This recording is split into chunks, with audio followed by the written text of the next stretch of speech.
కూటమి ప్రభుత్వం అధికారంలోకి వచ్చిన తర్వాత 5 నెలల కాలంలో 150 పైగా మంచి పనులు చేసి ఇది మంచి ప్రభుత్వంగా గుర్తింపు పొందుతున్నది. రాష్ట్రంలో అభివృద్ధి కార్యక్రమాలను, సంక్షేమ కార్యక్రమాలను సమతుల్యం చేసుకుంటూ సుపరిపాలన అందిస్తూ ప్రజల ఆదరణను చూరగొంటున్నది కూటమి ప్రభుత్వం. జగన్మోహన్ రెడ్డి గతంలో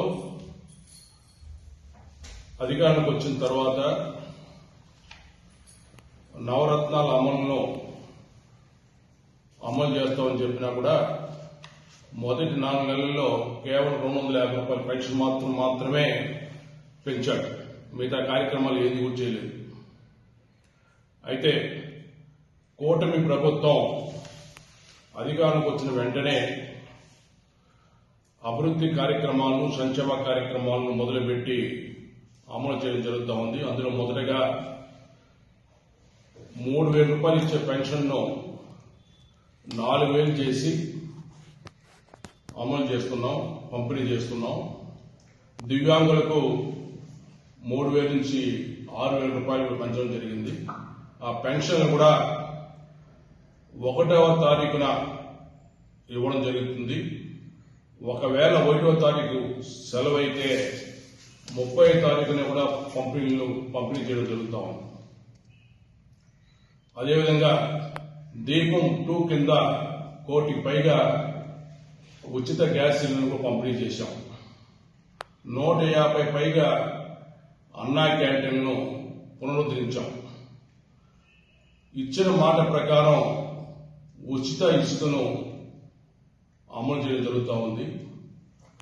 జగన్మోహన్ రెడ్డి ప్రభుత్వంలో జే బ్రాండ్ తీసుకొచ్చి కల్తీ మద్యం అమ్మి చాలా మంది ప్రాణాలు పోగొట్టుకోవడానికి కారణమైనట్టే కూటమి ప్రభుత్వం అధికారంలోకి వచ్చిన మొదట్లోనే నాణ్యమైన మద్యాన్ని తక్కువ ధర కూడా ఇవ్వడం జరుగుతూ ఉంది. అదేవిధంగా బెల్ట్ షాపుల రద్దు కూడా గట్టి చర్యలు తీసుకోవడం జరుగుతూ ఉంది. అదేవిధంగా నిరుద్యోగ యువత కోసం ఉద్యోగాలు కల్పించాలనే ఉద్దేశంతో ఇచ్చిన మాట ప్రకారం మెగా డిఎస్సీ కూడా ప్రకటించి 16,437 ఉద్యోగాలు ఇవ్వడానికి కూడా చర్యలు చేపట్టడం జరిగింది. జగన్ ప్రభుత్వ పాలనలో ల్యాండ్ టైటిల్ యాక్ట్ తీసుకొచ్చి ప్రభుత్వ భూములను, అదేవిధంగా ప్రైవేట్ భూములను కూడా దోచుకోవడం జరిగింది. అది ఒక భూ బకాసుల చట్టంగా ప్రజలు గుర్తించారు, నష్టపోయారు. అటువంటి ల్యాండ్ టైటిల్ యాక్ట్ ను రద్దు చేసి దాన్ని పూర్తిగా కూడా నిలిపేయడం జరిగింది. అదేవిధంగా భవిష్యత్తులో ఎవరు కూడా భూములు ఆక్రమించకుండా ల్యాండ్ గ్రాబింగ్ యాక్ట్ కూడా సవరణలు చేసి కొత్త యాక్ట్ తీసుకోవడం జరిగింది. ఉద్యోగస్తులకంతా కూడా ప్రతి నెల 1వ తేదీనే జీతాలు చెల్లించడం జరుగుతూ ఉంది. అదేవిధంగా జగన్ పాలన 5 సంవత్సరాల్లో ఒక రోడ్లో పడినట్టు గుంతను కూడా పూడ్చలేకపోతే కూటమి ప్రభుత్వ అధికారులకు వచ్చిన వెంటనే కూడా 861 కోట్ల రూపాయలు రిలీజ్ చేసి రోడ్లన్నీ కూడా మరమ్మతులు చేయడం జరుగుతూ ఉంది. సంక్రాంతి లోపల ఇవన్నీ పూర్తి చేయడం జరుగుతుంది. అదేవిధంగా పంచాయతీలంతా కూడా నిధులన్నీ కూడా దారి మళ్లించేశారు జగన్ ప్రభుత్వంలో. కూటమి ప్రభుత్వం వచ్చిన తర్వాత ఈరోజు గ్రామాల్లో మళ్లీ సిమెంట్ రోడ్లు, అదేవిధంగా పారిశుద్ధ్య కార్యక్రమాలను కూడా చేయడం జరుగుతోంది. 1,452 కోట్ల రూపాయలు పంచాయతీలకు, 340 కోట్లు మున్సిపాలిటీలకు రిలీజ్ చేయడం జరిగింది. ఇది కాకుండా కేంద్రం నుంచి గతంలో ఎప్పుడు లేని విధంగా పెద్ద ఎత్తున సాయం తీసుకురావడం జరుగుతూ ఉంది. అమరావతికి 15,000 కోట్ల రూపాయలను నిధులను తీసుకురావడం జరిగింది. పోలవరం నిర్మాణానికి 12,500 కోట్లు తీసుకురావడం జరిగింది. విశాఖ రైల్వే జోన్ కూడా ప్రారంభానికి చర్యలు తీసుకోవడం జరిగింది. విశాఖ స్టీల్ ప్లాంట్ కూడా ప్రైవేటీకరణ నుంచి రక్షణ కల్పించడం జరిగింది.